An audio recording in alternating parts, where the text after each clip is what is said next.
This podcast is made possible by the listener members of Nashville Public Radio.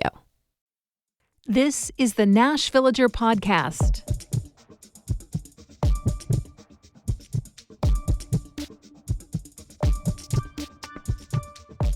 It's April 17th, 2026.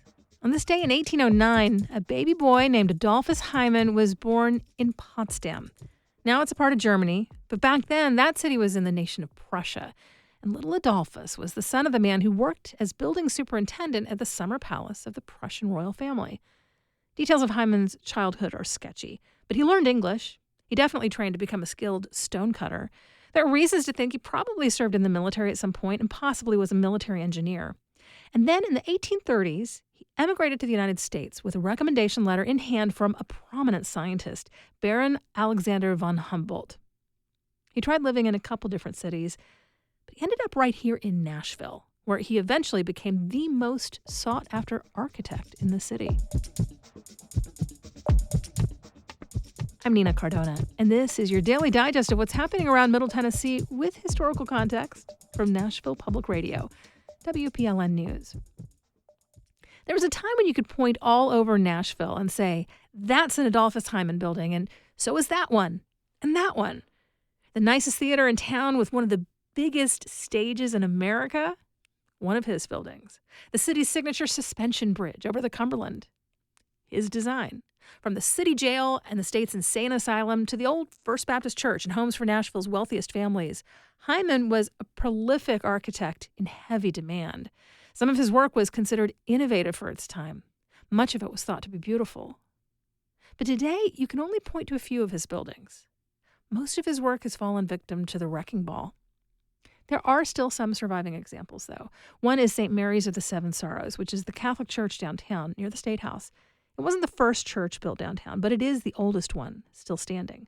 The core Belmont Mansion wasn't his design, but when Joseph and Adelicia Ackland decided to substantially renovate and add on to their summer home just outside the city, Heiman is the one they hired to transform it into an impressive residence for extravagant entertaining. He added a grand salon that was the largest room in any Tennessee home at that time.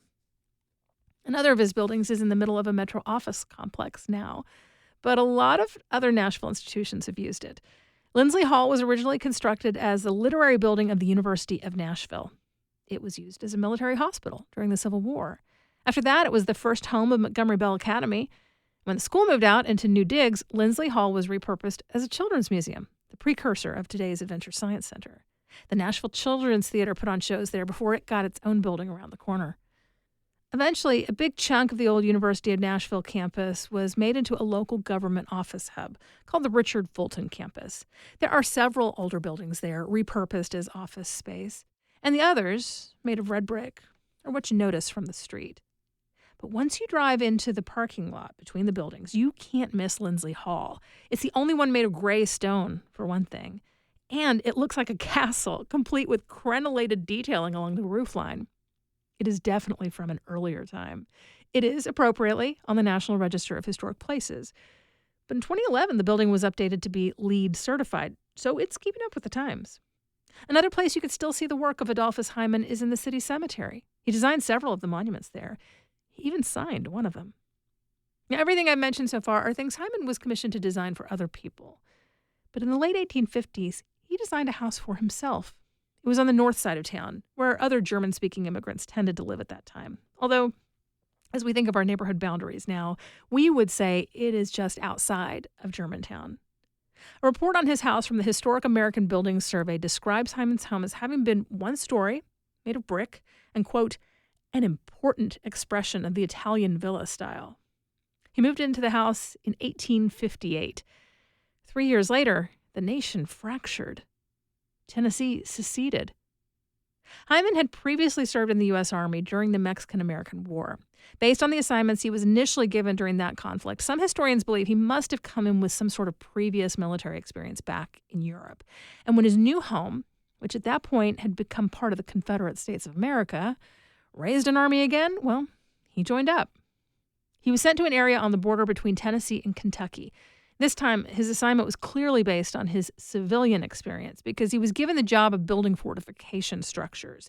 He helped build Fort Henry on the low side of the Tennessee River, And once that was done, he got to work on building a separate fort named for himself on the higher ground just across the river. Before that was finished, the Union Army attacked. In quick succession, Fort Henry and Fort Donelson, nearby on the Cumberland, fell. Heiman was captured, and he died in 1862 in a prisoner of war camp. That same year, his home was confiscated by the Union Army. An officer lived in the house through the rest of the Civil War. The remainder of the property, along with much of the land around it, was an encampment site. Today, nothing from Adolphus Heiman's home remains. There's a Popeye's chicken building in what used to be his side yard. There's a clear view to the neighborhood Kroger. And a barber school is in a small, boxy structure where his house once was, on the northwest corner of 9th Avenue and Jefferson Street. In just a few minutes, a Nashville musician who crosses all kinds of genre lines. That's coming up after the newscast.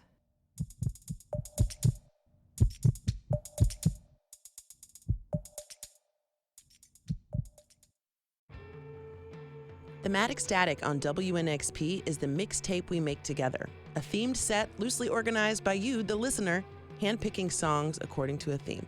Airing first Thursdays at 9 a.m. and again Saturdays at 9 a.m., Thematic Static plucks your requests from the socials at WNXP Nashville and by voice memo at 615-320-9100. Thematic Static, the mixtape we make together, supported by United Record Pressing, only on WNXP. Here's the latest from WPLN News. Tennessee lawmakers have passed a $58 billion budget investing in rural hospitals, school vouchers, and law enforcement. WPLN's Mariana Bacchiao reports on what's included. While the state's typical sources of revenue are down, the legislature is counting on a new tax on inhalable hemp products to add $130 million to the budget. That's despite new laws discouraging hemp sales in the state and the fact that last year, tax collections on the industry totaled less than half that figure. This is Tennessee's first lean budget year in a while and the last of Governor Bill Lee's term. He was successful in expanding the school voucher program, although the legislature didn't fully commit to doubling the number of vouchers to 40,000 like the governor wanted. They still allocated the money to fund that many in the future.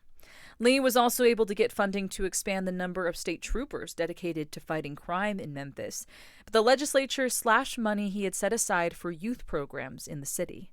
Mariana Bacchiao, WPLN News. The new state budget includes a big pot of money for rural health providers. Tennessee's already getting an estimated $1 billion from the federal government to improve rural health care, but hospitals and clinics are barred from using that money for major renovations. That's a big problem because many of their buildings went up in the 50s and 60s. Also, thin margins make it tough to keep up with maintenance projects like HVAC and plumbing. The medical providers are also barred from using the federal money for normal operations, like the cost of caring for the uninsured. And that's what the $137 million fund passed yesterday is for. Meanwhile, as Mariana referred to in her piece there, the Tennessee legislature has passed a bill that nearly doubles the number of school vouchers. WPLN's Camelia Burris reports on why the bill drew pushback from lawmakers on both sides of the aisle. The Tennessee Senate narrowly passed a bill Monday that raises the total number of school vouchers to 35,000. The statewide voucher program has only been in effect for a year, and both Democrats and Republicans worry the expansion is too quick and costly.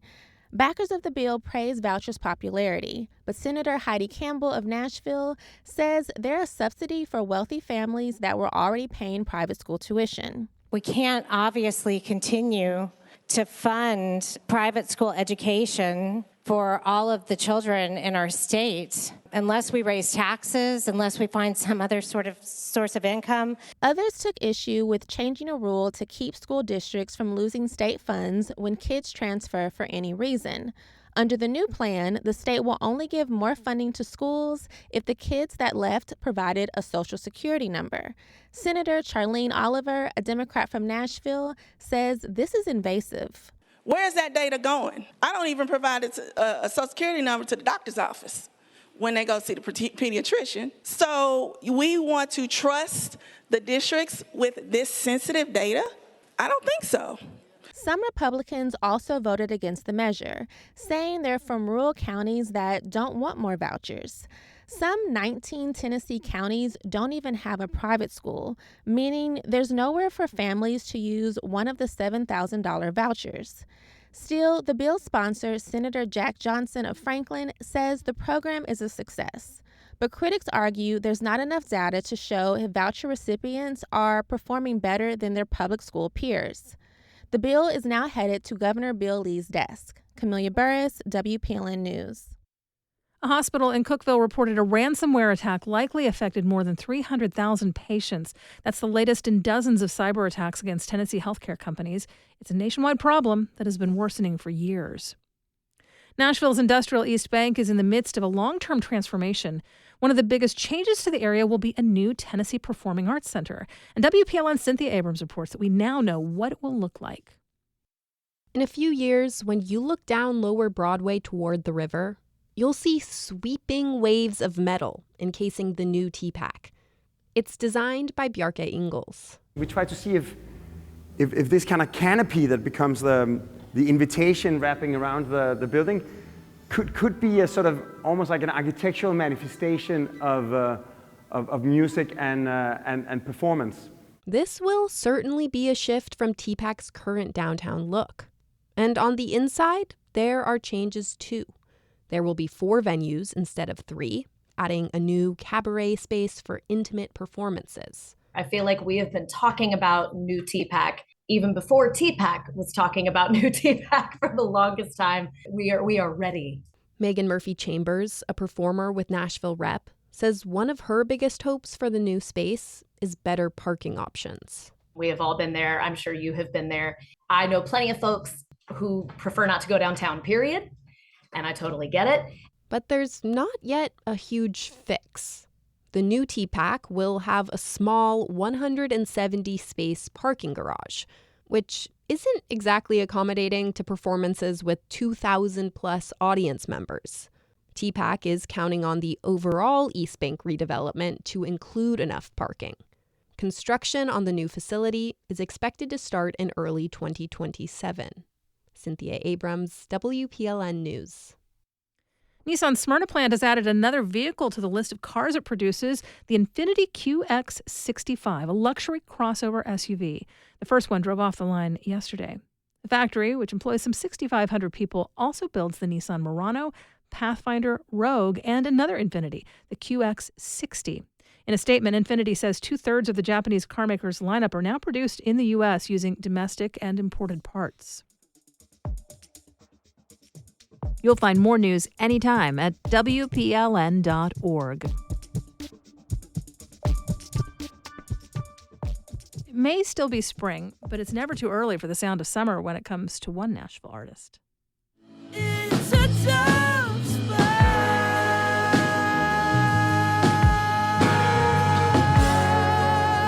Your hands on the ceiling.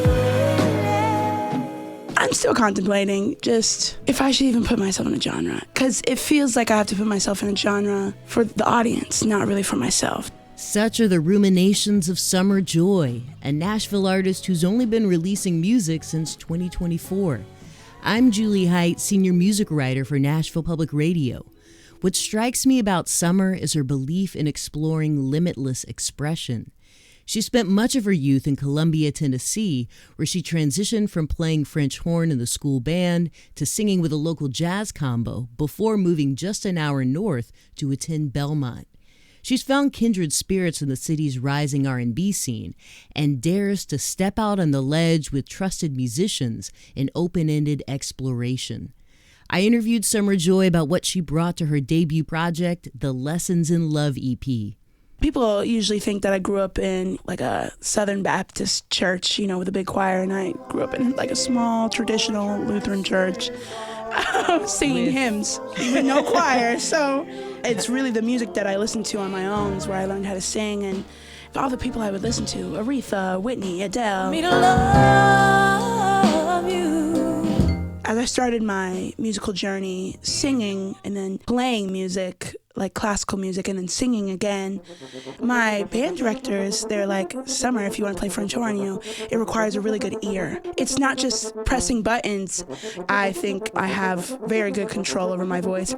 Honestly, looking back, it has to do a lot with my background in French horn. I always thought I was just going to be a singer and that I couldn't write these great songs. Being at Belmont, being surrounded by all these people, who have had the background and been writing for so long, I felt very inadequate. And then I started to realize writing is just having a conversation. It's just singing what you want to say. Bumboy was the first song I ever wrote in pursuit of my artistry. That song is about my dad, and that is a conversation that I would just have with him if I had the chance. You always say you take me skating, patiently waiting, oh something came up, excuses in the making. Towards the end of Belmont, I was just starting to go out into the city and trying to do these writers' rounds, trying to do these gigs here and there. And I found some musicians. They're like family. We would just have random jam sessions like once, twice a week till like 3 a.m. That's how I built up a lot of my confidence. Just you, some musicians, and y'all just catch a vibe, catch a feeling. That's how I like to operate. It just feels the most free-flowing. That whole song is freestyle. Keep me where it's warm, keep the cold out. Keep me where it's warm, keep the cold out, you know where the sun is. There was a magic that was captured there, and you could hear it on the voice memo. You can hear the feeling. I so badly wanted to preserve that in the recorded version. And sometimes what I feel is not perfectly structured. I was in a flow state when I was writing my letter to love. I was typing it out over these chords. Dear love, comma. Haven't fed you in a while. Where'd you go? I didn't want it to end because, the end of the song is, or at least the last words is, now that I have love to myself, I can give it away. And I think there is no end to love. That's how I wanted the song to feel. Like there's no hard cut off.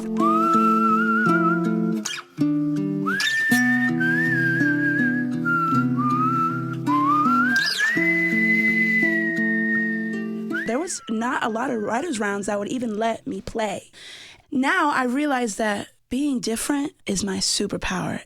But mind you, Nashville, the underground scene, it's always been here. The talent and the diversity, it's always been here. The light has just not been shown on it. I think I've just been blessed with one of those voices that can unify across all genres, because at the end of the day, how I would define my sound, you will always hear my heart, because singing is more than just singing to me. Writing is more than just writing to me. I want to be one of those people who is pioneering, because I feel like there's a movement right now. As the underground is bubbling up, we all realize that, Music City is not just country. It's Music City. It's all music. That was my interview with emerging Music City voice Summer Joy. And I'm Julie Height, senior music writer for Nashville Public Radio. But you don't reality, just staying in between judgment. I don't even know how to feel. Come like a genuine. Forget about all this. We do this roundup of Nashville news every weekday. Please consider subscribing on your favorite podcasting app. Thanks so much to all of you who've left 5 stars, a thumbs up, or a review in your app of choice. A little bit of love really does tell the algorithms that more people should hear about us. And of course, everything at WPLN News is listener supported. You can make a donation at WPLN.org. And that's it for today. Thanks so much for listening. Let's make this day a good one, and we'll catch back up next week.